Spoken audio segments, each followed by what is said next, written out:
Sana dynamic song leader na lang, no? Kasi alam niyo mga minamahal, kapag kami po ay naaatasan na maging kahalili ng ating pastor, iba po yung nasa harapan ka.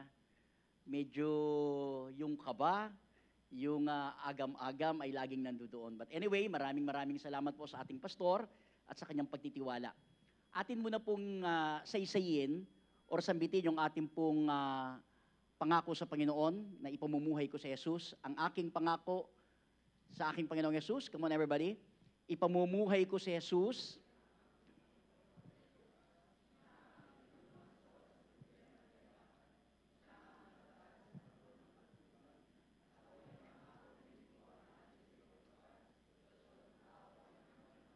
ang lahat ng awa at biyayang tanging kay Kristo ko lamang matatagpuan. Buksan po natin ang ating mga Biblia sa aklat po ng awit in the book of Psalms, chapter 5, verse 7. At ating pong itutuloy yung ating pong pinag-uusapan every Sunday afternoon, worship service, yung tinatawag na public worship before God. Psalms chapter 5, sabay-sabay po nating basahin. Verse 7, kung nandiyan na po kayo, say amen. Basahin po natin. But as for me, I will come into thy house in the multitude of thy mercy, and in thy fear will I worship toward thy holy temple. Manalangin po tayo, dakilang Diyos. Maraming salamat po sa inyong biyaya sa aming buhay sa araw-araw. Sa patuloy mong gabay, sa patuloy mong pangunguna, at sa patuloy na pagnanais mong kami, Panginoon, ay tumibay sa pananampalataya, lumago sa buhay Kristiyano. Salamat po sa aming pong pastor na nagbibigay sa amin, Panginoon, ng magandang halimbawa kung ano po ang dapat na buhay ng isang mananampalataya. Salamat sa eklesiyang ito. Idinagdag mo kami rito, Panginoon, upang makita po namin ang ating pong mga gawain at gampanin sa mga ibinigay mo sa aming mga regalo, abilidad at kakayahan, Panginoon. Salamat po sa inyo. Purihin ka, O Diyos, Banal na Espiritu, mangusap ka sa aming mga puso. Ito po yung aming dalangin sa pangalan ni Jesus. Amen. Be seated, please. Magandang hapon pong muli sa bawat isa.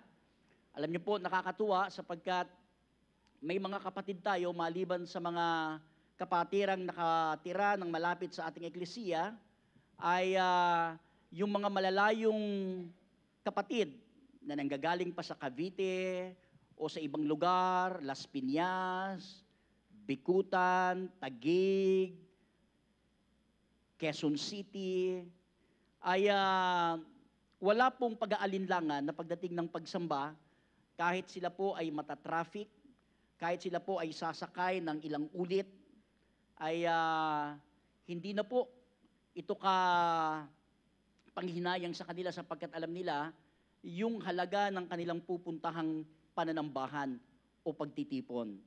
At yan po ang nais pong bigyan ng pansin ng ating mahal na pastor na makita po natin yung tinatawag na halaga ng ating pong ginagawang sama-samang pagtitipon, yung ginagawa po nating public worship. Ano po ba ang buting idudulot nito sa atin bilang mga mananampalataya o miyembro ng eklesiyang ito? Atin pong itutuloy ang ating pong paksa. Ito po ay ang pagsusuri o pagkilatis sa ating pong pagsasama-sama sa ating tinatawag na pampublikong pagsamba, na kung saan ito po ay ating ginagawa para sa Panginoon. Test to examine our coming together in public worship before God. Nakita po natin dito si Haring David. Siguro hindi na po tayo papaliwanag pa ng mas malalim na paliwanagan kung ano po ang tinatawag na pagkatao po ni Haring David. Si Haring David po ay isa sa mga taong malapit sa puso ng Panginoon. Found a great pleasure and satisfaction in prayer and in meditation. Tama? At nakakatuwa, marami po tayong kapatid na talaga namang when it comes to their prayer life and devotion, talaga namang napaka-bold po nila sa bagay na yan. Napaka-highlighted po sa kanila ang bagay na yan. Why? Dahil naniniwala tayo, gaya ng itinuro ng ating pastor, when you have private victories, it always precedes public victories. Di po ba? Ito pong si Haring David, sa araw-araw ng kanyang buhay, yung pribado, yung personal na pagsamba, ay karakter na po ng kanyang buhay. Sa bawat pagsikat ng araw, sa bawat umaga, hanggang sa paglubog po, ang kanyang laging sinasambit ay ang pagtaas ng pangalan ng Panginoong Yesus o ng ating Diyos. Bawat umaga, he directed his prayer to the throne of grace and looked to his Lord with a heart of faith. At alam ko po, ang halos lahat po sa atin dito ay ganyan. No? Na pagising ng umaga, ay wala na po tayong sasambitin kundi ang pasasalamat sa Panginoon hanggang sa tayo ay magtapos sa gabi at magpapahinga nang tayo po ay nagpapasalamat sa Panginoon. Every evening he gave thanks to God and laid his hand upon his pillow in the sweet rest of faith. Kaya nga po, blessed is the man or woman who worship God in private. Huwag po nating aalisin ang isang bagay na napakahalaga sa atin. Ito po ay ang pagkakaroon ng tinatawag na private worship with our God. Lahat po ng mga sumusunod sa ating Diyos, sa pananampalataya, sa pagsunod sa Kanya, dapat meron pong tinatawag na private prayer. Kaya nga ang ating pastor, di ba, he is doing everything in his power to promote and to encourage private worship among the members of this ecclesia. Kaya nga meron po siyang prayer diaries. Doon kung saan ang bawat isa sa atin araw-araw kanyang ipinapanalangin. Bawat detalye ng buhay natin pinapanalangin niya. Yung detalye ng buhay mo sa pag-aaral, yung detalye ng buhay mo sa pagtatrabaho, yung detalye ng buhay natin sa pagninegosyo, yung detalye ng buhay natin sa buhay pamilya, lahat po yan. Very visible po yan sa ating pastor. Alam niyo mga minamahal, isa po ito sa ini-encourage sa atin bilang mananampalataya. Na ang bawat mananampalataya, ang bawat anak ng Diyos, bawat Kristiyano, ay nagkakaroon po ng tinatawag na daily sacrifices of prayer and praise to the Lord. Di ba kasi, alam niyo po, ang pagising sa umaga, lalo kapag ikaw ay nagtatrabaho, napakalaking labanan eh.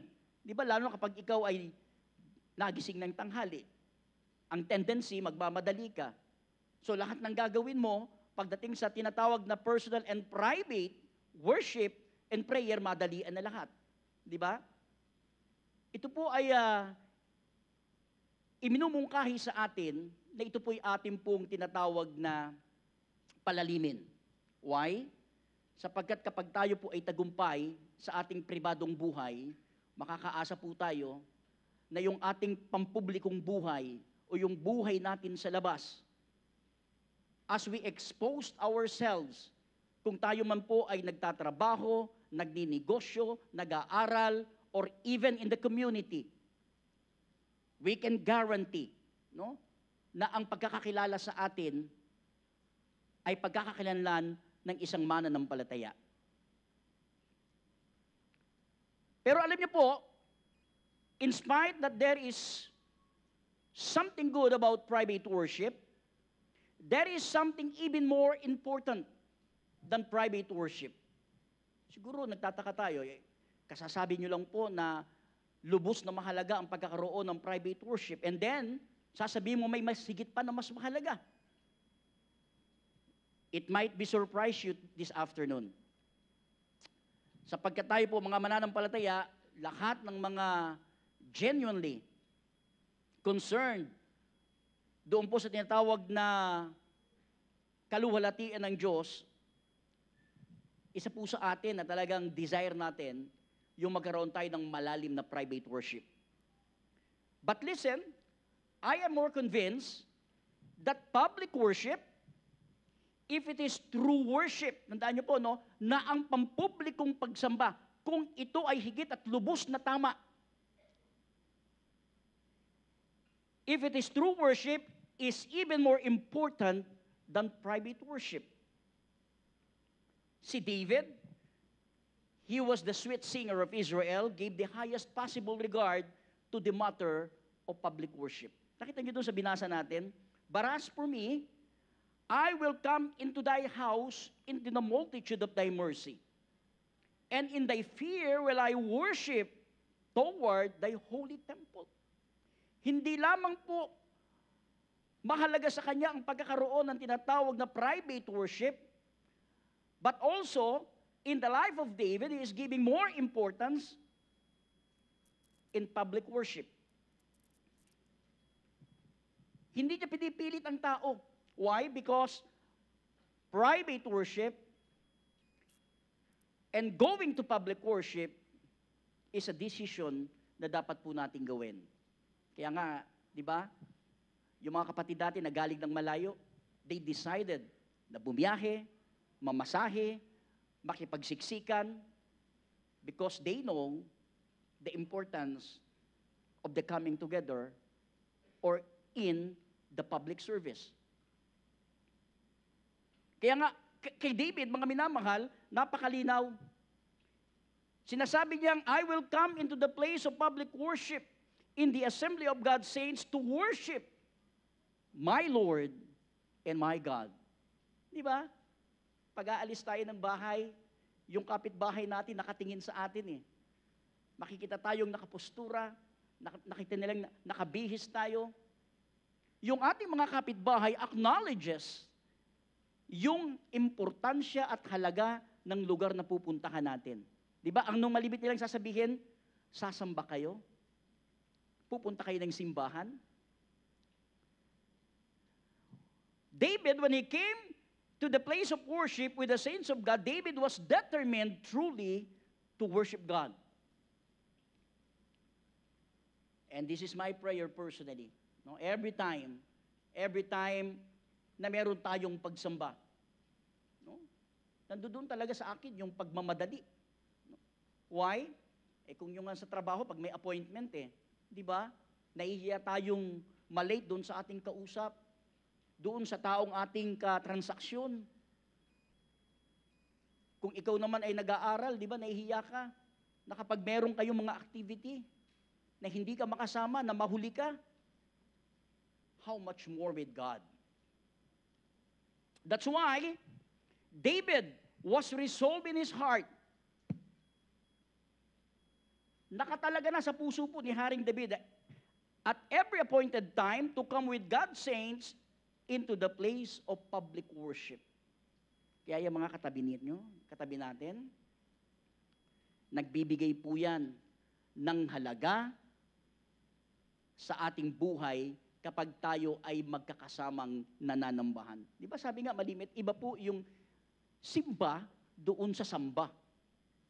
Maaaring ikaw ay nagsimba, pumunta ka dito sa ating bahay pananambahan, ikaw ay nakabihis, dala mo ang Bible mo, dala mo ang iPad mo, umupo ka dyan, kumanta ka dyan, pagkatapos nakinig ka, nag-offering ka, then pagkatapos inawit natin ang Don't Quit, pagkatapos umuwi ka na. Maaring ganun po ang simba. Pero ang samba, mga minamahal, as we seated on our chair, we listen very hard to the preaching of the Word of God, and you will feel the prompting of the Holy Spirit. Kaya nga, di ba may mga pagkakaroon, ay, kaya pala nangyari sa akin yun. Yung palang ibig sabihin ng Panginoon. Kaya pala, hindi ko nakuha itong bagay na ito kasi ito pala ang nililid sa akin ng Panginoon. Minsan pupunta tayo ng church, papasok ka ng ating simbahan, you were discouraged, you are distressed. Then upon hearing the Word of God, you are what? You're becoming encouraged. Why? Kasi napakinggan natin yung salita ng Diyos, may pag-asa pala. May mangyayari palang maganda sa akin. That's why, if we will notice the word of David, doon sa talatang binasa natin sa Psalms chapter 5, verse 7, but as for me, I will come into thy house Notice the word, I will come into thy house. Para kay David, mga minamahal, the house of God is the congregation of the saints. Kaya nga, bilang mga mananampalataya, hindi dapat na pagdududa sa atin, magsisimba ba ako ngayong araw na ito? Araw ng linggo, araw ng pananambahan. Ano ba ang pipiliin ko? Manood ako ng concert, nataon na linggo, o dapat nasa church ako dahil linggo? Hindi na po pag-iisipan yan. Kapag alam natin yung halaga ng araw ng linggo ay araw ng Panginoon, hindi ka na mag-iisip. Kahit na ang grupong yan, ang banda na yan ay talagang very dear to you, hindi magtatalo sa puso at isip natin yan. Settled tayo na ang araw ng linggo ay araw ng pagsamba. Dahil si David, naniniwala siya, I will come into thy house because he believes that the congregations of the saint is the assembly of God's people in public service. Notice the word, I will come into thy house in the multitude of thy mercy. Alam niyo, nakakatuwa. Pag pinag-aralan po natin yung kahabagan ng Panginoon, yung mercies of God, napakalawak po nito eh. Pag tayo'y pumupunta sa pananambahan, mga minamahal, ang ating pong nakukuha ay hindi lamang po isang mercy, but multitudes of mercy. I will come into thy house in the multitude of thy mercy. Hindi lang isang kahabagan. Marami at iba't ibang klase ng kahabagan ang ating natatamo every time we come into the house of the Lord. There are multitudes of mercies with God and in Christ. Una dyan, yung sinner's mercy. Diba? Natatandaan nyo ba yung mga panahon na tayo ay unang naka-encounter ng pagpapahayag ng salita ng Diyos? Doon mo unang napakinggan yung mensahe ng kaligtasan? And you made a decision on that very day, and you accepted the Lord Jesus Christ. On that day, you receive a sinner's mercy. On that very day, I received the sinner's mercy. I realized, ako'y makasalanan. I realized, ako'y mapapahamak. I realized na wala akong pwedeng gawin sa aking sarili upang ako'y magkaroon ng tinatawag na katiyakan ng langit o buhay na walang hanggan. Malibang tanggapin ko yung tinatawag na kahabagan ng Diyos na ibinigay sa akin.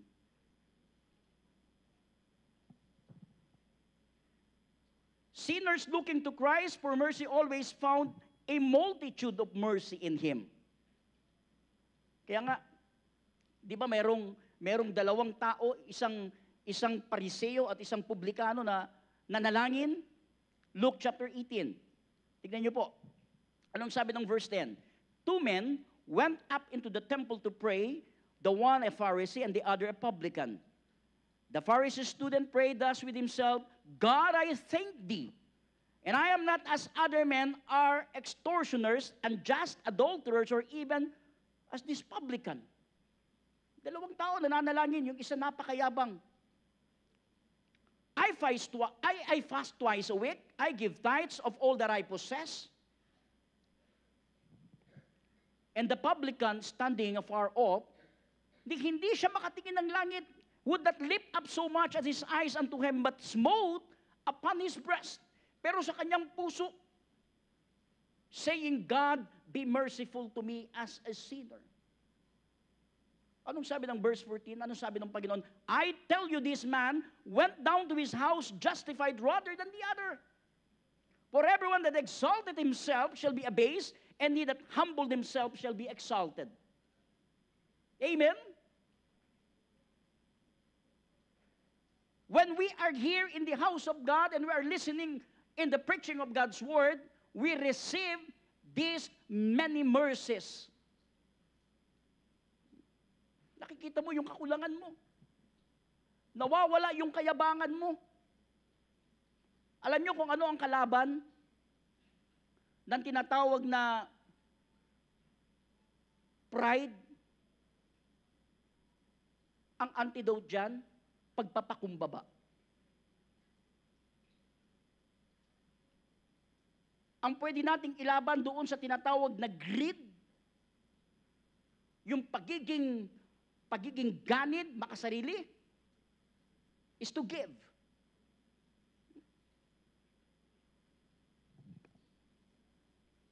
Hindi lang po yung sinner's mercy, but also a covenant mercy which is everlasting. Anong sabi ng Jeremiah chapter 31 verse 31?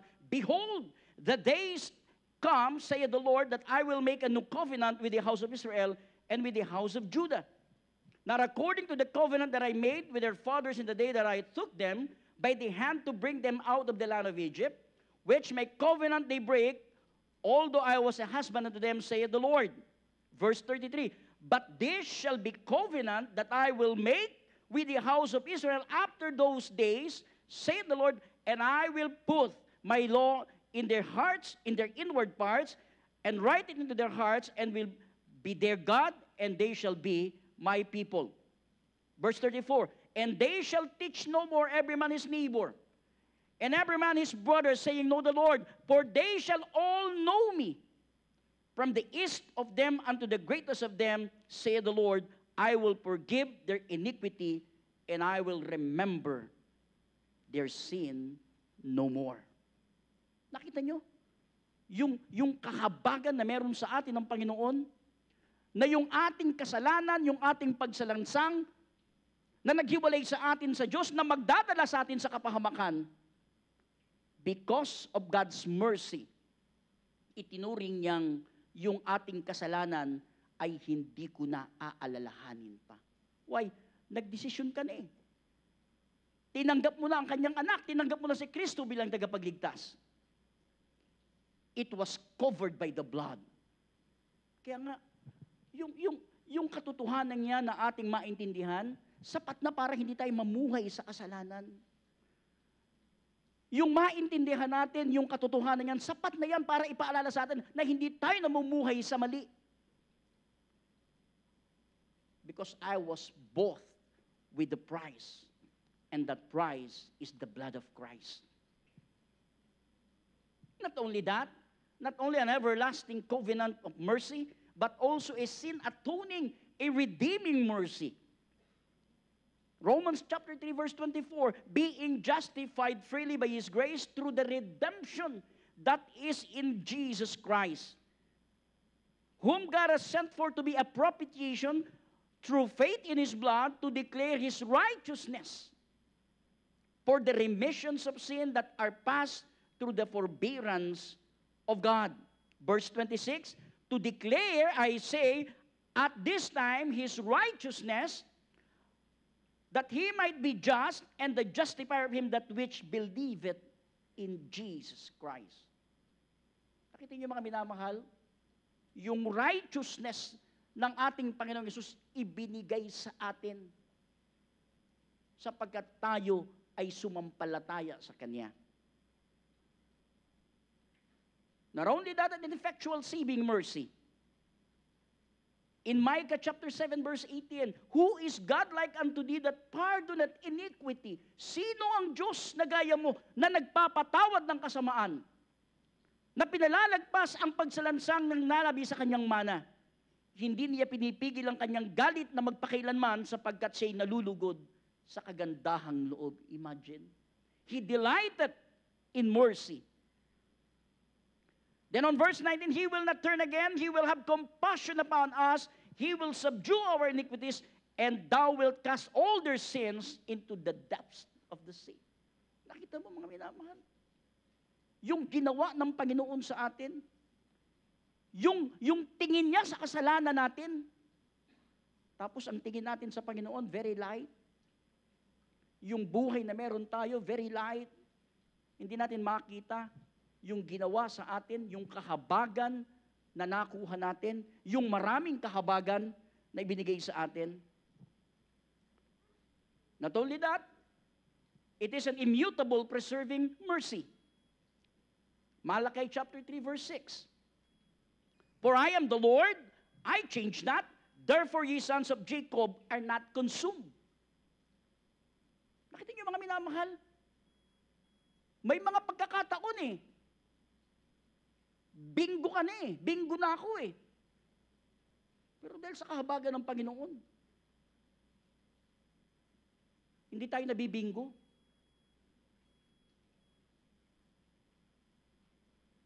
Have you experienced na kayo ay dapat maa-aksidente? Di ba? In some other way, gumawa ang Panginoon. Instead na dapat kasama ka doon, hindi ka nakasama. Bakit? Nagkaroon ng immutable preserving mercy. Diba? Not only that, a daily providential mercy. Romans 8:28. And we know that all things work together for good. To them that love God, to them who are called according to His purpose. Hindi po lahat nawawala ng kwenta eh. Lahat po may kwenta pagdating sa Panginoon. It is not of the Lord's mercy, is it of the Lord's mercies that we are not consumed because His compassion fail not? Alam niyo po, bawat mananampalataya, lahat tayo mayroong ganitong klase ng kahabagan. These multitudes of mercies. That's why, sinabi ni David, and in thy fear, I will worship toward a holy temple. Dahil sa mga bagay na yun, dahil doon sa tinatawag na multitudes of mercy, bilang takot o respeto ko sa iyo, O Diyos, ako'y laging pupunta sa iyong templo o bahay pananambahan. We must come to the house of God with reverence and godly fear to worship Him. And I praise God. No? Tayo na mga nandito, pinili natin eh. To worship God. Mas masarap sa bahay, di ba? Mas masarap doon nila sa telebisyon. Naka-tune in ka. Naka-live stream ka at the comfort of your sofa or your lazy boy. Pero hindi yun ang gusto ng Diyos eh, kapag may pananambahan eh. Sabi ng Hebrews 10:25 eh, not forsaking the assemblies of the coming together. Hindi po ano yun eh. Hindi po suggestion yun eh. It is a command. Look at Hebrews 10:25. Not forsaking the assembling of ourselves together as the manner of some is, but exhorting one another, and so much the more as ye see the day approaching. Kaya nga po ang aming panalangin sa ating mga kapatid. Come with us.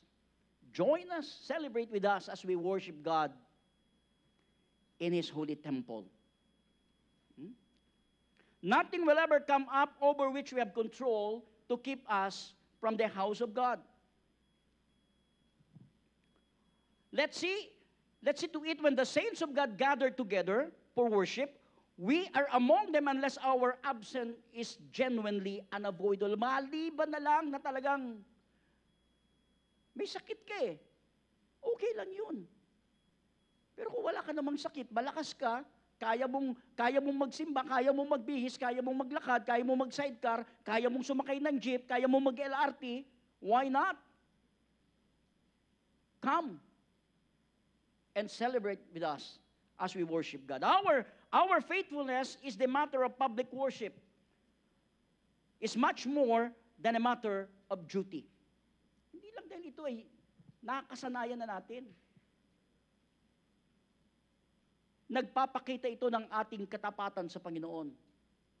Hindi dahil linggo ng hapon, alas 4, magsisimba ako. Hindi dahil linggo ng umaga, alas 9, magsisimba ako. Hindi dahil Wednesday, 7 o'clock, magsisimba ako. Parang duty na lang, no. It is not like that. Our faithfulness resembles Nagpapakita mga minamahal, kaya tayo pumupunta at nananambahan kasi alam natin na ang pagsamba, ang pagtitipong kasama ang mga kapwa mananampalataya ay lubhang mahalaga. It is a delightful choice. Hindi dahil napilitan ka kasi. Yung preacher kasi namin pag hindi kami umatindang hapon kawawa daw yung district namin kasi walang tao. Nagpunta ka, sumamba ka, kasi yan po ay delightful choice mo. Kasi nasisiyahan ka dun na ikaw ay sumasamba. Public worship is the single most important to the children of God in this world. And that public assembly of the saints for worship is the local church. Yan po yung ecclesia. The congregation of the Lord, the house of God.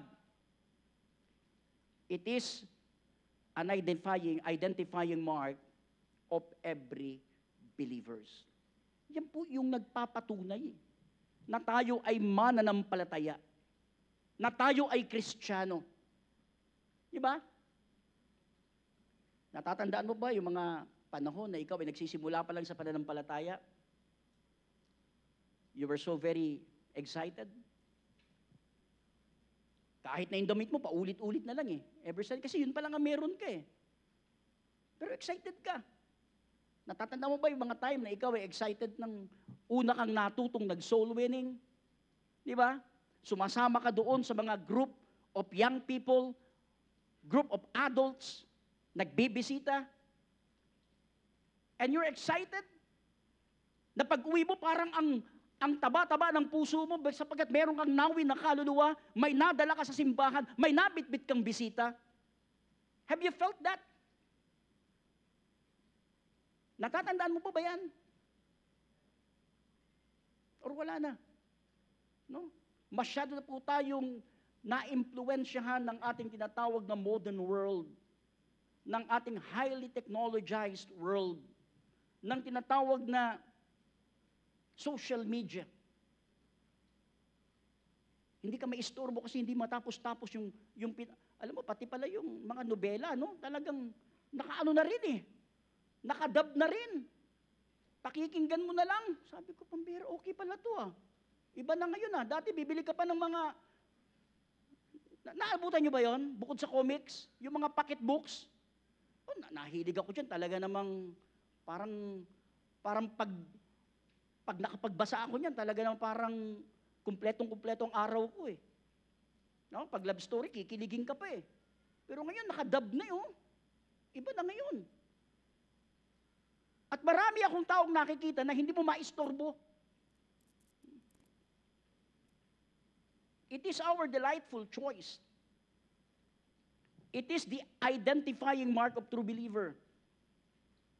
That's why, like King David, katulad natin ng mga mananampalataya, ito rin po ay maging resolve po natin, maging pamantayan din po natin, maging commitment din po natin. Na katulad ng sinabi ni King David, "As for me and my house, I will come into thy house in the multitude of thy mercy, and in thy fear will I worship toward thy holy temple." At ngayong hapon, mga minamahal, suriin po natin.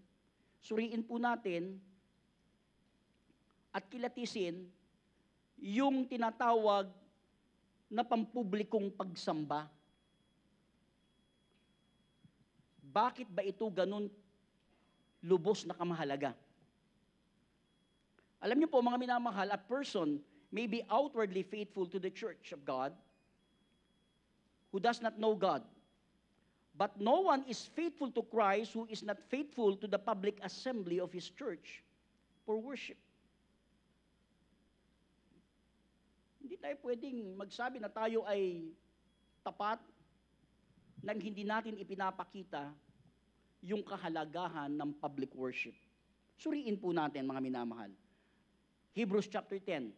Balikan natin yung 25. Umakyat muna tayo sa verse 24. Hebrews 10:24. Test to examine our coming together in public worship. Anong sabi ng Hebrews 10:24? And let us consider one another to provoke unto love and to good works. Nakita niyo mga minamahal, ikonsidera daw natin yung mag-uudyok sa atin sa pag-iibigan, yung mag-uudyok sa atin sa pagmamahal at sa paggawa ng mga mabubuti. Saan yan? Verse 25, not forsaking the assembling of ourselves together, as the manner of some is, but exhorting one another, and so much the more. Kaya nga po, mga minahal, pag tayo po ay nagtitipon, it is the time na yung mga nabibigat ang puso, gumagaang eh. Yung mga kapatid na may mga pinagdadaanan, naliliwanagan eh. Sapagkat nakita nila, meron pala silang kapatid, masigit pa pala doon ang pinagdaanan. Di ba? If we truly worship God when we meet together in the house of God, our worship will be reflected in the effect it has upon us. Ibig sabihin, mga minamahal, kung ang ating pagsamba ay tunay, sa bawat mga sandali na tayo po ay nag-gather, nagtitipon, yung ating pagsamba, nagre-reflect po iyan, mga minamahal, at tayo ay lubos na naaapektuhan nito.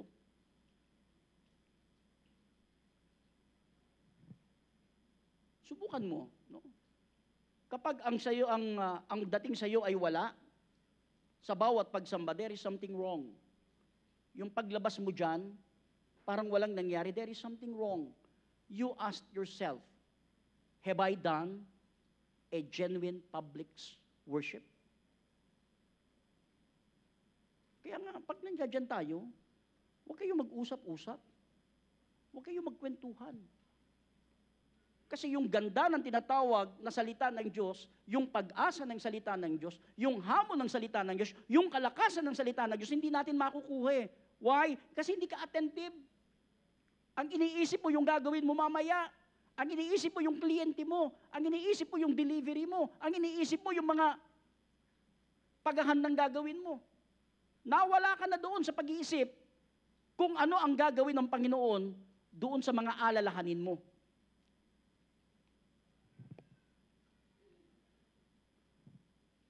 Ano po itong mga pagsusuri na ito? Number one, mga minamahal.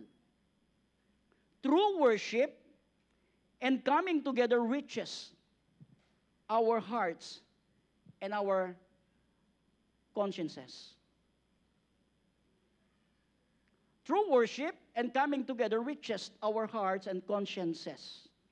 No? Consciences. Yung tunay na mga napagsamba, mga minamahal, kapag tayo po ay magkakasama na nagkakaroon ng pagtitipon, tumatagos po yan sa ating puso at maging sa ating konsensya. Bigyan ko kayo na example. Tignan niyo itong Samaritan woman. In the book of John, chapter 14. Let's read that the story of the Samaritan woman, John 4:16 hanggang verse 23. Anong sabi diyan? Si Jesus ang nagsasalita. Jesus saith unto her, kausap niya yung Samaritan woman, go, call thy husband and come hither. Anong response ng Samaritan woman? The woman answered and said, I have no husband. But Jesus said unto her, thou hast well said, sinabi mo, na wala kang asawa. For thou hast 5 husbands, and he whom thou hast is not thy husband, and in that sense, thou truly. May 5 kang kinakasama, pero tama ka. Yung kinakasama mo ngayon, hindi mo asawa. Sa bagay na yun, nagsasabi ka ng totoo. Nakita niyo yung ginawa ng Panginoon? Nung kinausap niyo yung Samaritan woman, it pierced to the hearts of that Samaritan woman. Tumagos yun eh, sa kanyang konsensya. Anong sabi ng Samaritan woman? The woman saith unto him, Sir, I perceive that thou art a prophet. Our father worship in this mountain, and they say that in Jerusalem is the place where men ought to worship. Jesus said unto her, Women, believe me, the hour cometh when ye shall neither in this mountain, nor yet at Jerusalem worship the Father. Ye worship, ye know not what. We know what we worship, for salvation is of the Jews. But the hour cometh, and now is, when the true worshipers, sabi ng Panginoon sa kanya, ang tunay na mga sumasamba shall worship the Father in His Spirit and in truth. For the Father seeketh such to worship Him. Tumagos yun sa puso. Anong nangyari po doon sa Samaritan woman? The woman then left her water pot and went her into the way and saith to the men. Umalis siya at pagkatapos ikinuwento niya. Anong sabi niya? Come, see a man which told me all things that I ever did. Is not this the Christ? Then they went out of the city and came unto him. And many of the Samaritans of the city believed on him for the saying of the woman, which testified, He told me all that I ever did. Yung babae na ang nagkukwento. Nagtataka na yung mga tao doon sa pagbabagong nangyari doon sa babae. So when the Samaritans were come unto him, they besought him that he would tarry with them, and he abode there 2 days. And many more believed because of his own word. Nakita niyo mga minamahal, yung resulta na kapag nagkaroon tayo ng tinatawag na genuine o tunay na pagsamba, nagre-reflect sa ating pagkatao. At hindi mo mapipigil yung nangyayari sa iyo upang ito naman ay ikwento mo sa iba. Alam niyo ang false worship, yung mga mere ritualism, yung tinatawag na emotionalism, parang droga yan eh. It's like drug. May gradually declining effect sa puso natin. And soon, sa kakainom mo ng kainom, yung puso mo, nai-immune na. Kaya nga, may mga simbahan na kapag ang kanilang basihan ng kanilang pagsamba ay through emotions, pag wala na, yung hinahanap ng emosyon, wala na. You know what? The worship of the living God never has a deadening effect. Wala pong ganun sa isang tunay na pagsamba, sa isang tunay na pananambahan. In fact, mga minamahal, men and women who worship in spirit and truth drink from the same fountain, year after year, with ever-increasing delight. Ibig sabihin, magmula nung panahon na ikaw ay naligtas, hanggang sa nagkaroon ka ng tinatawag na mga taon na idinadagdag sa iyong buhay, hindi nagbabago. Ganun lagi yung delight na ibinibigay sa iyo. The gospel of Christ never becomes mundane to them. True worship will give us a heart transformation, just like the Samaritan woman. Naalala ko si Brother Alvin. Si Brother Alvin, di ba? We prayed for him nung siya ay na-hospitalized. Asawa po ni Sister Mian. Alam niyo, after nun, nagkaroon kami ng mga series of visitation, series of Bible studies. And then one time, a friend of him, tinanong siya, pare, sino ba yung nagtuturo sa iyo? Ano ba yung pinupuntahan ninyo? Pwede bang imbitahan mo sila? Gusto rin naming pakinggan. Kasi, ang laki ng nakita naming pagbabago sa iyo. Nakita niyo yung transformation? Sabi niyo na kay Brother Alvin, Friday may Bible study kami, kina-Tuesday yan, nagkaroon agad kami ng Bible study. Pagpunta namin doon, talagang matutuwa ka eh. Habang hinahanap namin yung lugar through Waze, no? People are waiting there. Buong barangay yata yun eh. Yung pagpunta namin doon eh. And to my amazement, yung isa doon sa bisita namin, yung kanyang asawa, merong tinatawag na breast cancer fighting, lumalaban sa breast cancer. Di Bible study kami, pray kami. Nakakatuwa, kanina lahat sila nandito eh. Sabi ni Brother Alvin, preacher, available ang van ko pag kailangan natin ng van. Kasi nagkaroon kami ng naglo-launch kami ng kampanya, ng drive sa distrito namin. Gusto kasi namin, yung ating nakagawian dati, yung ating kasiyahan na tayo ay nagbibitbit ng bisita, nung tayo ay nag-aakay ng kaluluwa, hindi mawala iyon. Ipagpatuloy natin. That's why sabi ko dun sa aming distrito, okay, we will make a campaign which is K Ako campaign. Preacher, ano po yung K Ako? K. Kristiyano ako. Kinuha namin sa Acts. No? At sila'y nagtitipon, at sila ay nagbibisita, at sila'y tinawag na mga Kristiyano. Di ba? When was the last time sinabi mo sa sarili mong Kristiyano ka? Masyado na tayo naapektuhan ng sanlibutan, ng social media. When was the last time na ang pagbibisita sa'yo hindi bigat, kung hindi excitement? Alauna na ng hapon, umalis na tayo, malilate tayo. Kasi ang Bible study namin doon sa Taguig, iba eh. Kasi mga negosyante, parang kami, di ba? Kaya pinili ko ang Taguig kasi nararamdaman ko ang buhay ng mga nagdinegosyo eh. Ang hirap iwanan ng isang negosyo. Lalo na kapag alam mong nandoon ka sa palengke, ang hirap nun. Pero nakakatuwa, ito mga kapatiran natin, natututo sa salita ng Diyos. They were willing to shut down the shop, their stores, just for 1 hour Bible study. Eh, nabitin sila sa 1 hour. Preacher, sa gabi na lang tayo pagkatapos namin magsara. Iniisip ko, naku po, 8:00. Anong oras ako uuwi nito? 12:00. Eh, pagkausap mo sila mga minamahal, talagang kailangan may kwentuhan. Hindi pwedeng walang kwentuhan. Pero ang higit na nakakatuwa, di ba? Yung mapansin ng mga kapitbahay, yung transformation na nangyayari. Why? Because of the Word of God, because of the genuine worship. Sabi ko, tingin nyo, maglo-launch tayo ng campaign.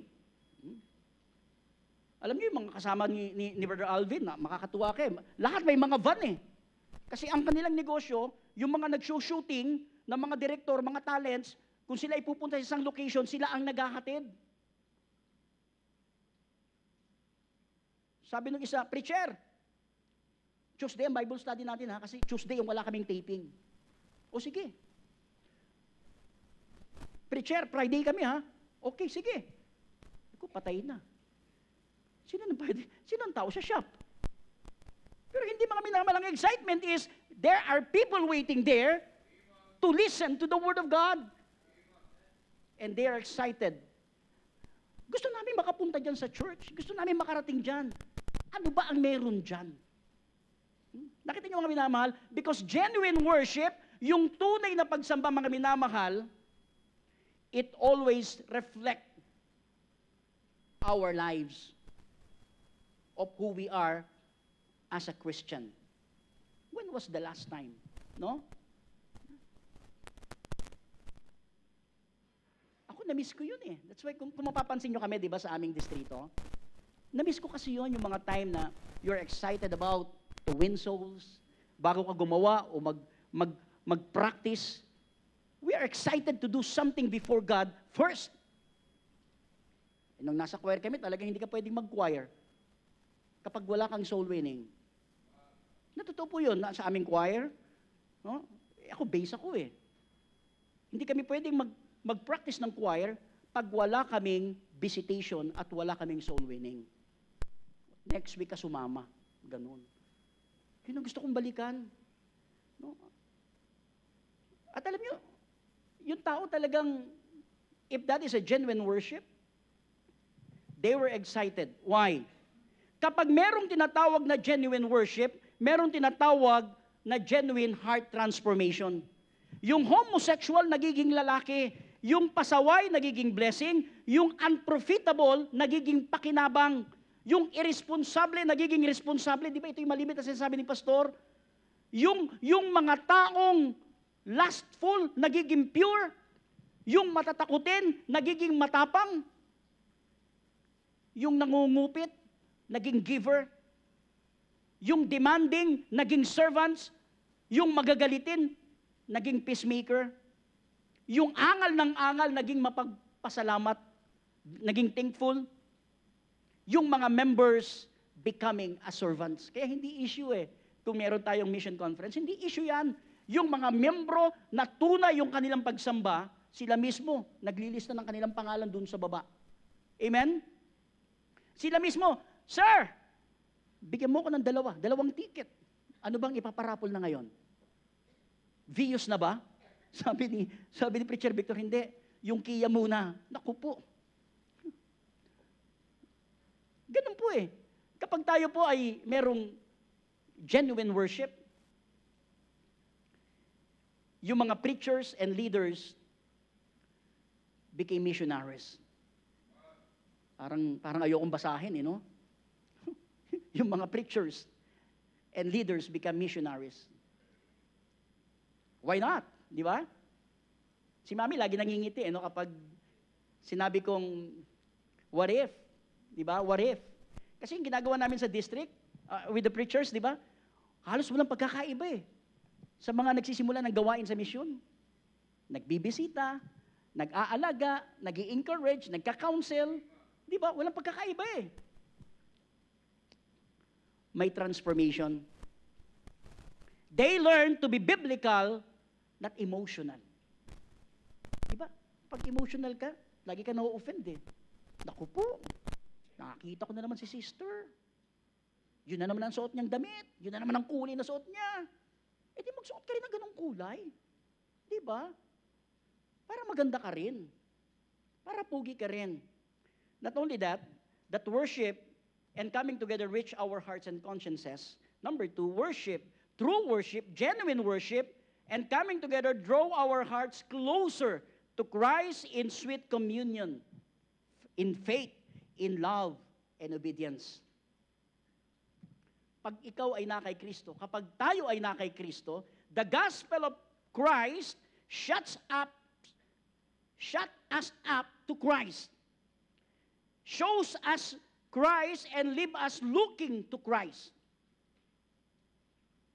Subukan mo. No? Malapit ka sa Diyos. Hindi ka madidepress. Yung mga taong dumaranas ng depression, yun yung mga taong lumalayo sa Diyos. Yun yung mga taong malayo sa Diyos. Kasi kapag ikaw ay nasa Diyos, ikaw ay malapit sa Diyos, ikaw ay na kay Kristo, you have the Holy Spirit. Anong sabi ng John chapter 16 verse 13?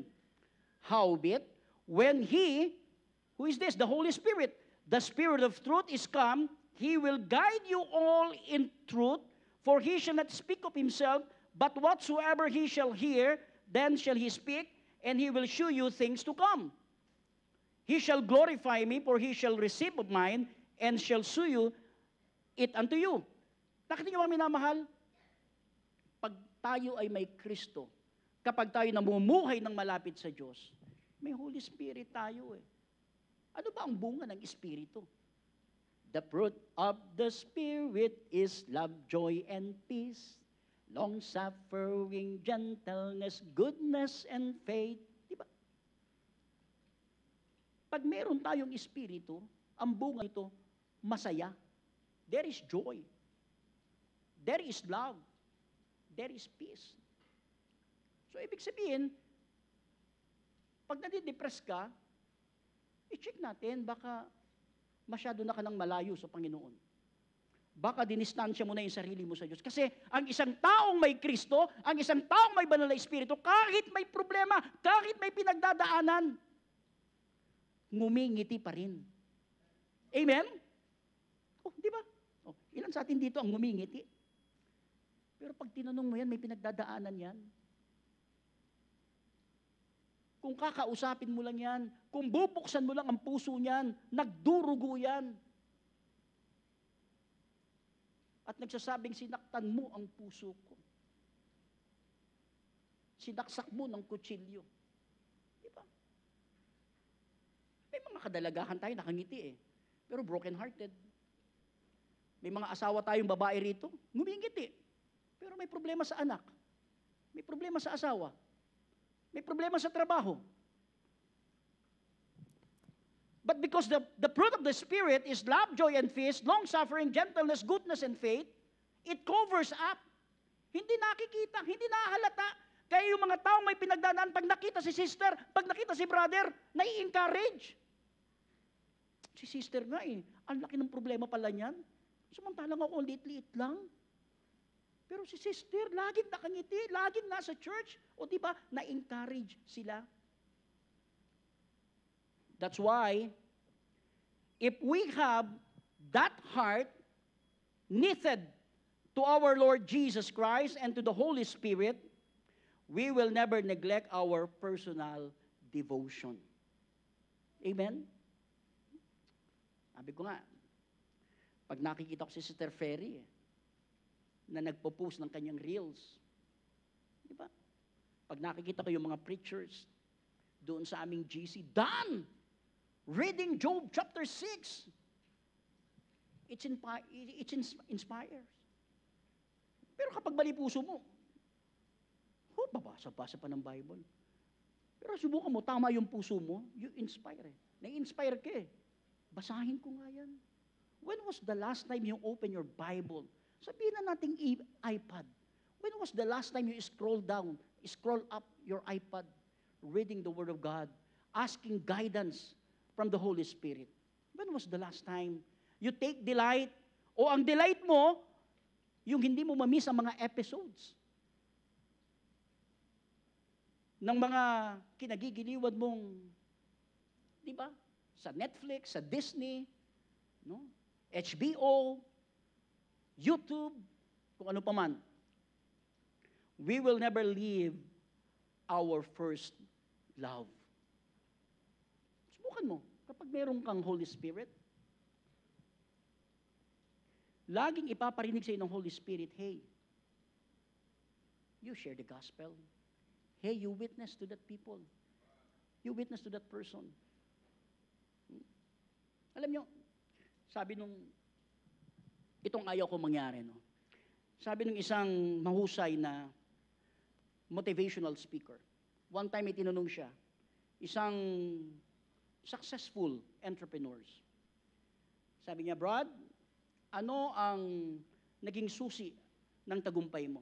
Sabi niya, pagsisikap, kasipagan, at pagsisikap at pangarap, sabi niya. So anong itinuro nito sa iyo? Sabi nung tinatanong niya, well, nung ako ay nagkaroon ng tinatawag na pag-angat ng buhay, dahil sa pinagdaanan namin, sabi niya, yung hirap ng mga series ng pinagdaanan namin nung kami nagsisimula, ayaw kong iparanas ito sa aking mga anak. Naalala ko yun eh, no? Minsan, nasabi ko rin yun eh. Kasi di ba, ilang beses sinasabi sa inyo ni Pastor, nakatira lang kami sa ilalim ng tulay eh. Alam niyo, pag nagba-Bible study ako, at ihahatid namin yung mga tao namin sa kanilang mga tahanan, kay Ate Ems, ihahatid na namin dyan sa may Bikutan. Dadaan kami na ang labas ay doon sa may multinational. Sasadyain ko yun kahit mas mabilis sa service road eh. Sasadyain ko yun. Para makita ko yung lugar na pinanggalingan ko at makita ng mga anak ko yun. At humihinto ako, sinasadya ko yun eh.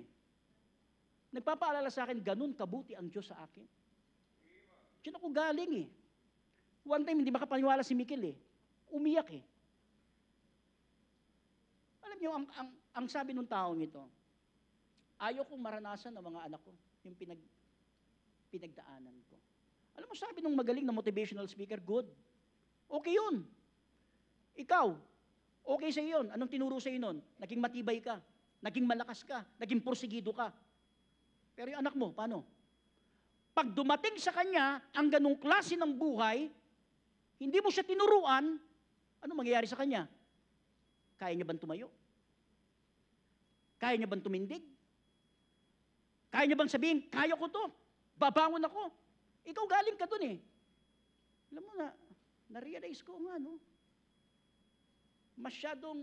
Masyado akong protective sa aking mga anak. At ayaw ko silang maranasan yung naranasan ko. Pero hindi ko nakikita, pag dumating ang bagyo sa buhay, at hindi ko sila naturuan, may hirapan sila eh. That's why I train them. Sabi ko lang, sama kayo sa amin. Sama kayo sa Bible study. Sama kayo sa soul winning. Anak, pupunta kami sa school mo. Kasi official naman ako ng eskwelahan hanggang ngayon eh. GPTA ako, presidente ako. Meron akong access. Mag-Bible study tayo. Anak, pagpupunta kami ng Malate, dadaanan namin yung opisina ni Aldrich. Anak, mag-establish ka ng Bible study. Sabihin mo lang, pupunta ako dyan. Why? Because we want them na ma-experience nila yung kasiyahan kung paano tayo nakapagdadala ng kaluluwa, yung kasiyahan na yung mga kaluluwang nadadala natin naliligtas, yung mga kaluluwang napupunta rito, nababago ang buhay. Kasi doon ako galing eh. Doon tayo galing eh. Tama? Paano sila? Di ba? Paano na sila? Pag dumaan sa kanila yung problema, hindi nila kayang tumayo. Kaya nga nakakatuwa. Alam niyo, si Mikel, yung kanyang edad, naghahanap kami ng staff, nag-open ako online, kasi meron po kaming projects na binigay po sa amin. And I praise God. No? Alam mo, sabi sa akin ni Mikel, Dad, 1 linggo bakasyon ako eh. Turo mo sa akin yan. Pero sweldohan mo ako ha? Oo naman. Kasi di ba, magbibigay ka rin dun sa taong upahan mo eh. Aba, hindi pa nakontento. Hindi pa nakontento sa pagiging printer. Dad, kaya ko mag-press eh. Pag ginawa kayo, sweldohan mo uli ako ha? Aba, okay. Pag ang schedule ni Aldrich, work from home, siya ang tumatao sa plaza eh. Kasi alam niyo mga minamahal, naintindihan ko yung tatay ko eh. Bakit yung tatay ko gigisingin ako ng alas 4 ng umaga, isasama ako sa Baclaran, galing kami ng Sapote, para doon magprepara kami ng kanyang negosyo. Yung nagtitinda ng kape. Yung kakanawin mo. Pagkatapos ilalako mo sa lahat ng vendor na doon sa Baclaran. Magmula doon sa Redemptorist Road hanggang doon sa Airport Road. At the early age. Ngayon nakita ko yung halaga nun eh. Na kapag ikaw nagdinegosyo ka, hindi pwedeng tatamad-tamad eh. Kinakailangan mo gumising ng maaga. At gabi na, gumagawa ka pa rin. Balot ka pa rin ng balot, no? Ng mga Shopee order. Balot ka pa rin ng balot ng mga Lazada order, no? Tama, Brother Rani? No? Kasi hindi pwede eh. Kasi pag hindi ka naging masipag, abay, hindi ka kikita. Pag hindi ka kumita, wala kayong kakainin. Now I realize, bakit yung tatay ko tinuruan ako ng ganun eh. Minsan, mahirap man sa akin, I need to teach my son. Na, experience mo mag-jeep ka. Experience mong mamasahe ka. May experience mong mag-commute ka. Diba? Kasi pag hindi nila na-experience yun, hindi sila magiging street smart. Yung ba, Dad, sundin mo ako dito. Dad, hatid mo naman ako. Uulan eh. Busy ako eh, hindi ko siya mahatid. Sorry. Mag-jeep ka na, kaya mo yan. Why? Because we need to teach them also sa buhay Kristiyano. Nagagalit ako sa kanila eh, kapag alam nilang alas 8 na, tapos parang okay lang, wala pa nagpiprepare. Kasi gusto kong sabihin sa kanila, oras ng pagsamba ngayon, agahan natin. Tutugtog ka, anak. Tutugtog ka, anak. Ready ka. Why? Kasi nung nagsisimula kaming mananampalataya, ganun eh. Excitement sa amin yun. Excited ako doon. Gusto kong maramdaman ng mga anak ko na dapat excited sila. At hindi mangyayari yun kapag hindi natin pinakita sa kanila. Di ba? Kapag hindi tayo umaalis, hindi tayo nag-aakay, hindi tayo nagbibisita, hindi tayo nagbibiti ng bisita, Hindi nila maintindihan at hindi nila mararamdaman yung halaga why we are bringing visitors every Sunday. For them to realize, mahalaga ang pag-aakay ng kaluluwa. For them to realize, mahalaga ang pagdadala ng bisita. Alam niyo mga minamahal, why inimpress sa akin ng Panginoon to make a campaign? Ang hirap sa amin eh. Ang layo eh. Imagine si Ate Ems, ilang sakay bago makarating doon sa Embo. Pero masaya pa eh. Pero sabi ko, every Wednesday, nananalangin tayo, madagdagan ang ating bilang sa pananambahan. Every Wednesday, nananalangin tayo na yung ating tinatawag na kaloob ay umabot sa ganitong halaga. It will never happen kapag hindi tayo kumilos. It will never happen kapag hindi tayo nagsimula. Naalala ko yung nakalimutan ko na yung pangalan ng isang palabas. Bago siyang medical director, inipon niya lahat ng staffs. Tapos sabi niya, how can I help? Tapos, finire niya lahat ng mga nandoon sa surgery department, you're fired. O sino pang gustong umalis dito? Wala na. Sabi niya, how can I help? Sabi niya, masyado ng problemado ang ospital na ito. Masyado na naging kurap ang sistema ng ospital na ito. At tayo ang sistema. Sabi niya, we are the system. If we want to change the system, let the changes begin in us. Maraming pasyente napapabayaan, sabi niya. Maraming pasyente namamatay, hindi nabibigyan ng atensyon. Nung sinabi niya yun, sabi niya, let us become doctors again. And that reminds me, no? Let me become Christians again. Di ba? Lagi ko sinasabi, ako isang Kristiyano eh. Pero ano bang ginagawa ng isang Kristiyano? Let me become a Christian again. And I hope and I pray, no? Tayo na nawala na sa atin yung ningas, let's become Christians again. Come on, di ba? Yung panalangin natin, magdagan tayo, hindi mangyayari ito hanggat hindi tayo kumikilos. Hanggang hindi natin sinisimulan. Hanggang hindi natin sinasabing, kakatok ako, magbibisita ako, mag-aakay ako. Hindi kailanman mangyayari hanggat hindi tayo magsisimula. Changes begins in us. Sabi ko kay Sister Imelda, yung mga bisita natin, yung mga pinunta natin ng Tuesday, hindi sasama yan kapag di ka nagsimba. Preacher, ang daming nakabook, ang dami kong i-reband. Hindi magsisimba yan kapag di ka sumama. Preacher, 3 yung nakasalang. Hindi magsisimba yan kapag hindi ka sumama. Lo and behold, nakita ko siya kanina.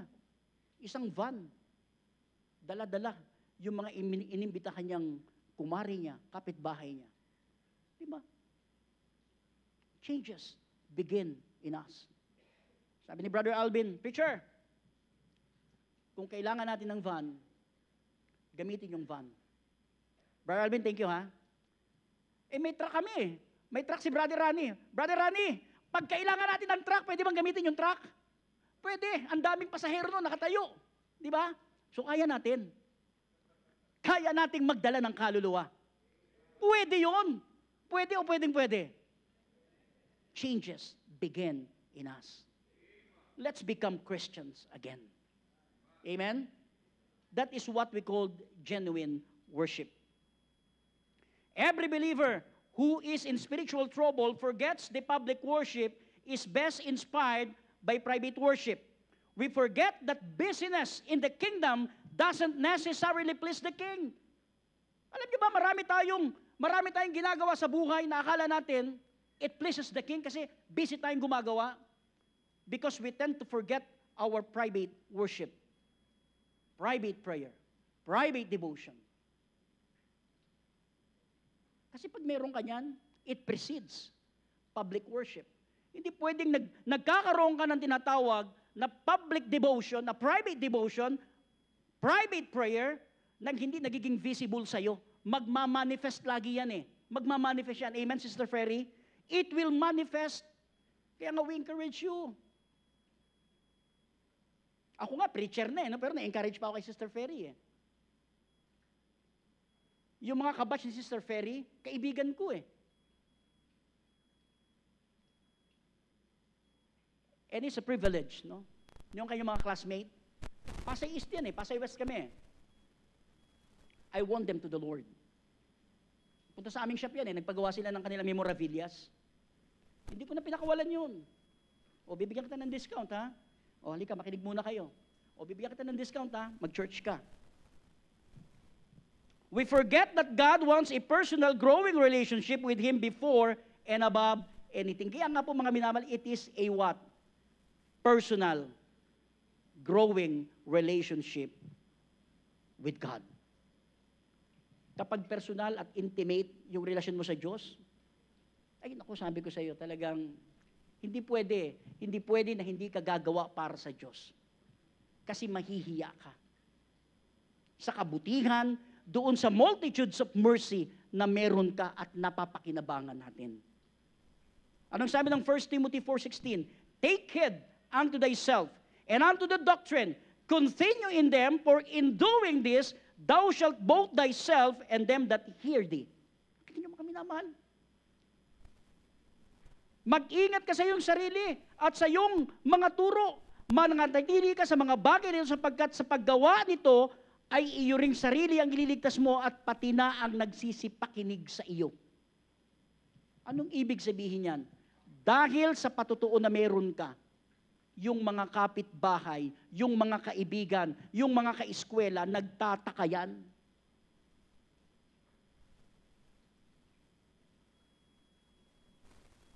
At nahahamon sa buhay na meron ka.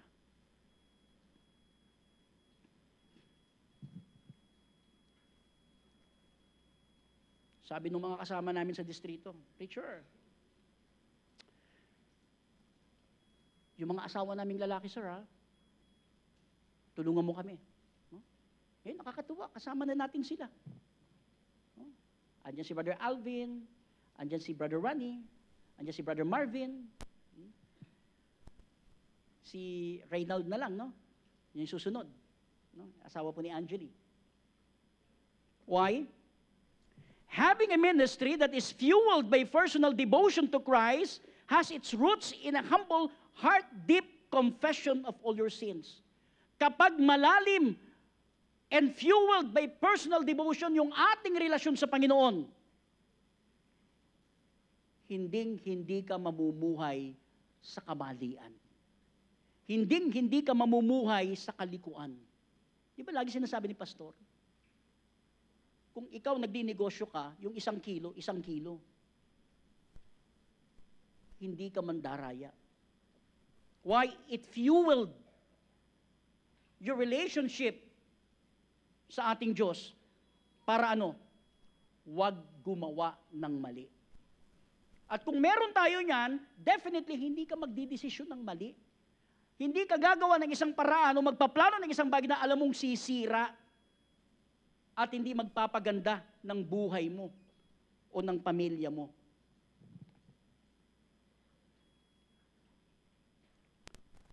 Not only that, suriin po natin, pangatlo, true worship and coming together cause us to grow in the grace of the knowledge of Christ. Amen and amen to this. Kapag meron tayong tamang pagsamba sa ating sama-samang pagtitipon, lumalago ka sa biyaya at sa karunungan ni Kristo. Nagiging smarte tayo. 2 Peter 3 verse 18. But grow in grace and in the knowledge of our Lord Jesus Christ, Lord and Savior Jesus Christ, to Him be glory both now and forever. Amen. But grow in grace. When the saints of God are fed with knowledge and understanding by the Spirit of God, through the preaching of the gospel, they grow in grace, mature in faith, and increase in love. Pag lumalago ka sa tinatawag na biyaya, lumalago ka sa pag-ibig, nagiging maunawain ka, Nagmamature ka sa pananampalataya. When you say maturity, sabi ko nga sa aming klase sa 501, it is not because matagal ka na sa ministry. When you say maturity, it means you are living like the life of Christ. Pinipilit mong mamuhay sa buhay na meron ng Panginoong Yesus. The worship of Christ is edifying.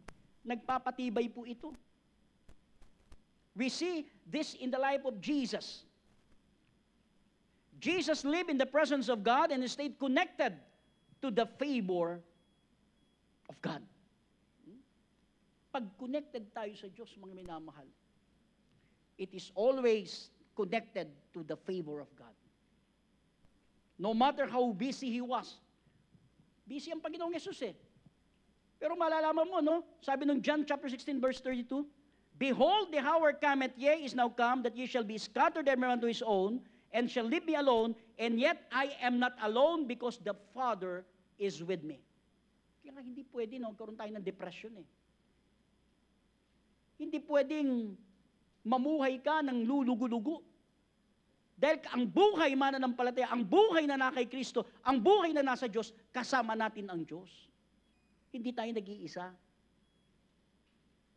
May kasama tayo sa problema. May katuwang tayo sa pangarap. Hindi tayo pwedeng mabuhay at mangarap nang wala ang Diyos eh. Kasi ang Diyos ang bubuo ng ating pangarap. That's why, this is the greatest manifestation that we worship God, caused us to grow in grace so we are not prone to loneliness because we are thinking like Jesus. Kapag tayo ay namumuhay, na lumalago sa biyaya, hindi ka malulungkot. Hindi ka magiging lugo-lugo. May problema, may hinaharap, maraming challenges, pero dahil kasama natin ng Diyos, kakampi natin ng Diyos, itatawid tayo ng Diyos. Diba? Ako, paborito ko yung kantang yan eh. He is able to deliver thee. He is able to deliver thee. Though by sin oppressed, go to Him, for as our God is able to deliver thee. Kung yung ang pinakamabigat kong problema eh. Sabi ni Pastor, di ba kaninang umaga? Yung pinakamabigat na problema ng tao na yung kanyang kaluluwa pupunta sa impyerno, binigyan ng solusyon ng Diyos eh. How much more yung mga maliliit na bagay na pasan-pasan natin. Huh? Busy ang Panginoon, but never in the Lord Jesus' time na hindi niya binigyan ng oras ang amang Diyos para makipag-usap. It was a habit. The question is, do you worship God on the Lord's Day consistently? If I will ask you a question, do you believe that Jesus is Lord? Sasabihin mo, yes. Jesus is Lord. He is God. Then the next question, is He the Lord of your time? Is He the Lord of your treasure? Is He the Lord of your talent? That's a difficult question. Di ba? Kung sinasabi natin ang Panginoong Yesus ay Panginoon, siya ba ay Panginoon ng aking oras? Ibig sabihin, may oras ba ako para sa Kanya? Mahalaga ba ang oras na para sa Kanya? Ibig sabihin, siya ba ang Panginoon ng aking mga tinatangkilik? Kung siya ang Panginoon ng aking tinatangkilik, lahat ng tinatangkilik ko hindi akin Kanya. Siya ba ang Panginoon ng aking talent, ng aking kakayahan, ng aking husay, ng aking abilidad? Dapat ginagamit yun sa gawain niya. Number 4, true worship and coming together affects our life as God's people. Alam niyo po, yung tunay na pagsamba, laging aapektuhan nito ang ating buhay bilang anak ng Diyos. Remember Zacchaeus, di ba? Luke chapter 19 verse 1. And Jesus entered and passed through Jericho. And behold, there was a man named Zacchaeus, which was a chief among the publicans, and he was rich. And he sought to see Jesus, who he was, and could not for the press. Kasi maliit lang siya, hindi niya matanaw ang Panginoon. Because he was little of stature. And he ran before and climbed unto the sycamore tree to see him, for he was to pass that way. And when Jesus came to the place, he looked up and saw him and said unto him, Zacchaeus, make haste and come down, for today I must abide at thine house. And he made haste and come down and received him joyfully. And when they saw it, they all murmured, saying that he was gone to the guests with a man that is a sinner. And Zacchaeus stood and said unto the Lord, Behold, Lord, half of my goods I give to the poor, and if I have taken anything from man by false accusation, I restore him fourfold. What is this, mga minamahal? Those who worship God, walk with God by faith, and walking with God affects the way a person thinks, a person talks, a person behaves at some time on the job and in the church. Kaya napakahalaga, mga minamahal, yung ating testimony, hindi po yan basta-basta. Because people are watching us. Sabi nga nila, tayo yung buhay na libro. We are the living Bible. We are the books na lagi nilang tinitignan. Kasi nakikita ka nila lagi, araw-araw . Di ba, maayos ka, masayahin ka, pagdating ng Miyerkules, pagdating ng Linggo, dikdikit mo yung Bible mo, nakabihis ka, it affects the lives. Dishonest, slanderous men and women do not worship the living God. Yung mga tunay na may pagsamba, yan yung mga buhay na pilit ginagawa yung tama at maayos. Kasi ganun ang Panginoong Jesus . Siya ang ating pamantayan . We are all given the same goal, to become like and to become more like Jesus. If we were to describe Jesus in one word, it would be this: unselfish. Diba?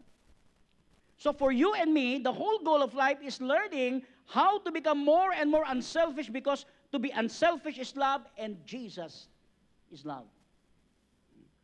Kaya hindi issue . Kapag meron tayong commitment, hindi issue. Mahal natin ang Panginoon . We are becoming like Jesus, who is unselfish, and we are becoming what? Also like Him, nagiging unselfish na rin tayo.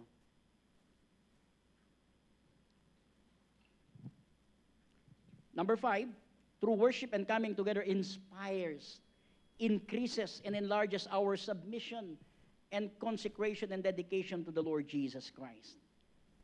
Kapag tama, tunay yung pagsamba, nagdadagdag po ito, nagpapalaki po ito ng ating submission, ng ating consecration and dedication to the Lord Jesus Christ. Romans chapter 12, verse 1. I beseech you therefore, brethren, by the mercies of God, that they present your bodies a living sacrifice, holy, acceptable unto God, which is your reasonable service. The more a believer sees and knows of Christ's glorious person, redemptive work, and heavenly exaltation, the more he desires to give himself entirely to his beloved Lord, so we will not be burned out in life. Yun . Hindi ka mababurn out. Kasi lumalawak yung pangunawa mo. Lumalawak yung pagmamahal mo. Lumalawak yung tinatawag na pagnanais mo na maging bahagi. Maraming salamat sa mga miyembro natin na nung sinabi po ng ating pong mission head na kailangan po ng ganito, hindi nagdadalawang isip . Sige po, magpapahiram po kami. Sige po, magpapadala po kami. Kasi malawak yung ating pagmamahal . Malawak yung ating pag-unawa . Na pagdating sa gawain ng Panginoon, hindi natin dapat tipirin. Kasi lahat ng meron tayo galing sa Kanya . Lahat ng meron tayo, pinagkatiwala lang sa atin. Diba? Anumang tinatamasa, tinatangkilik na biyaya. Lahat yan pinahiram lang . Kaya salamat po sa mga miyembro natin. Nung nanawagan po ang ating pong mission team, na kailangan po ng ganito, talagang ang dami po . Nung sinabing, ito pong ating ibibigay na mission goods. Ang ganda talagang one of a kind. Hindi nagdalawang isip Sir, bigyan mo nga ako, 2 ticket, 3 ticket, 4 na ticket. Available po yung mga tickets po natin nasa baba. Ha? Nakailan na po ba tayo, sir? Ha? 55. 300 po ang target natin na mabigyan. Tama po ba ako? 300? Kulang pa tayo ng 250. Available po yung mga may 250 tickets pa tayo sa baba. Meron, ano? Meron po. Lumalawak Sir, 5 sa amin, sir, ha? 4 sa amin, sir. Gusto ko yung mga, alam nyo, pag pumunta kayo doon sa mga simbahan, kami na po, nasasama kami ni pastor Pag napunta po kayo doon sa mga simbahan, nung mga pastor na umatin po ng ating missions conference, magugulat ka Yung recitation natin, recitation nila Yung kanta natin, kanta nila Kaya ang akala mo, nasa simbahan ka rin natin. No? Yung kanilang closing song, Don't Quit din Yung kanilang offering song, Give It Right This Time Yung kanilang pangako sa Panginoon, yun din Look how we inspired people. Kasi lumawak yung ating pag-ibig because we grow in grace. We have the genuine worship, we have the true worship. O sir pakihanda na lang po yung mga ticket natin mamaya. No? Yung mga hindi pa nakalista, magpalista na kayo. Kaya nga, ultimo ang presidente po natin Talagang sinadya niyang walang pasok ng February 9. Dahil mayroong mission conference ang Bible Baptist Church Pasay. Walang dahilan para hindi ka pumunta di ba? Friday walang pasok. Di ang dami natin. Mas maganda, Thursday pa lang, tsaka Wednesday pa lang, andito na tayo. This coming Saturday po, meron po tayong pag-aayos. Assemblein po natin yung ating mga bunker, yung ating mga beddings. No? Nakita nyo, yung laki ng katawan ni Doc Henry, Isipin nyo yan. Abay, samahan natin si Doc Henry. Doc! Adult men, sino po ang sasama this coming Saturday? Saturday po. Mag-assemble po tayo. Mag-assemble tayo. Doc Henry, ito po ang mga hahandaan mo ng merienda, may merienda tayo. No? Diba?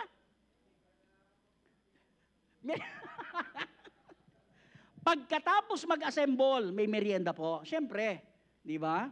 Kasi ang hirap nga naman, hindi pa ka nakakapag-assemble, merienda na kagad. No? Doc, Last, true worship and coming together caused us to hope for and anxiously anticipate that the blessed, endless day of perfect worship which we shall enjoy in heaven's glory. Alam niyo kung bakit tayo sinasanay ng Diyos na magkaroon ng public worship? Kasi pagdating natin sa langit, wala tayong gagawin kung hindi mag-worship sa Kanya. Kung dito hindi tayo sanay manambahan, how much more may enjoy natin ang pagsamba doon sa langit.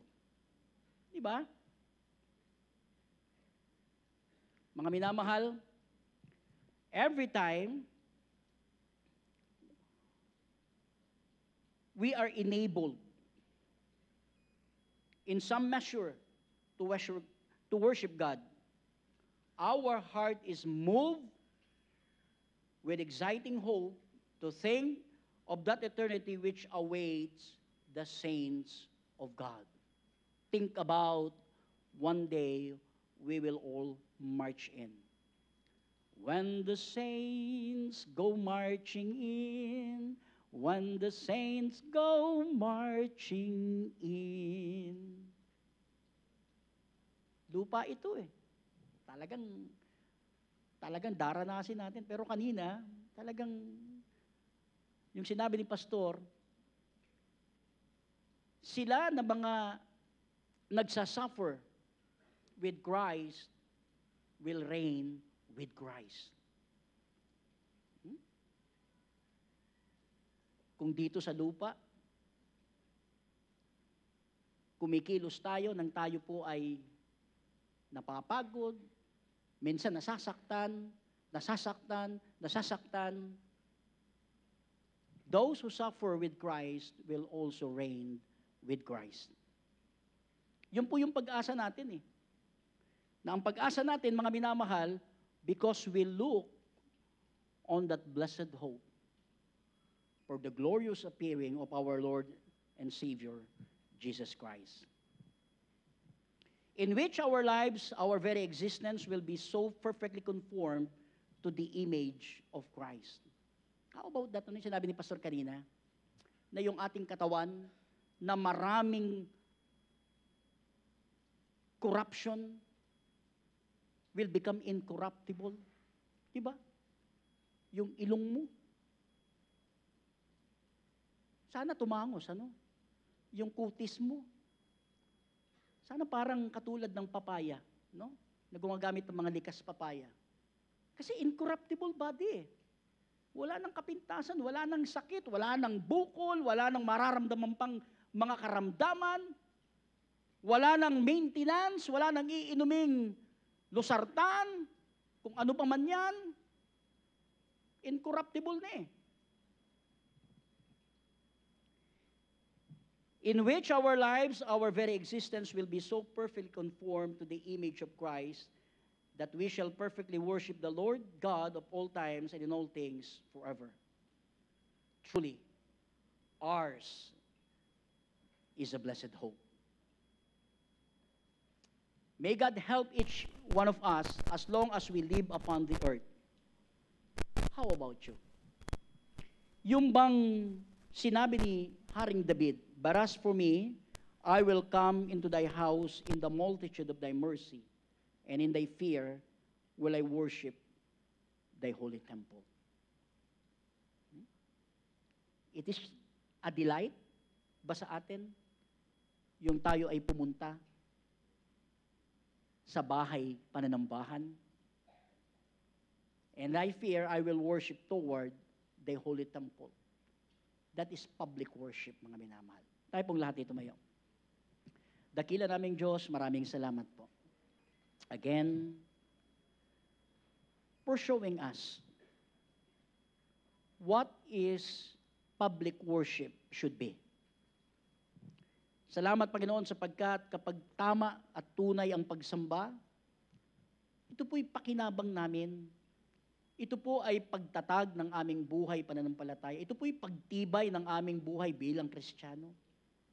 Ito po'y encouragement sa aming mga kapatid. Lord, maraming salamat po. Sapagkat kung meron man pong institusyon sa lupang ito na itinatag mo, ang eklesiya po, ito po ang institusyong hindi mawawala. Ito po yung institusyong binigyan mo ng pangako na kayo po ay laging mananahan sa amin even unto the end of the world. Lord, tulungan mo kami to realize how important is the ecclesia or coming together when we make a public worship. At ngayong hapon, mga minamahal, ngayong gabi, sasabihin namin sa aming puso, Lord, mula ngayon, magkakaroon ako ng puso ng tunay na pagsamba. I will join, will be my delight to be in the coming together in public worship before you. That is your prayer. Come at the altar. When was the last time na yung saya, yung excitement na ginagawa ng isang Kristiyano, nandoon pa rin? Kung nawala na ito, why not this tonight, sabihin mong, Lord, let me be a Christian again. That is your prayer. Join us in a true and genuine public worship.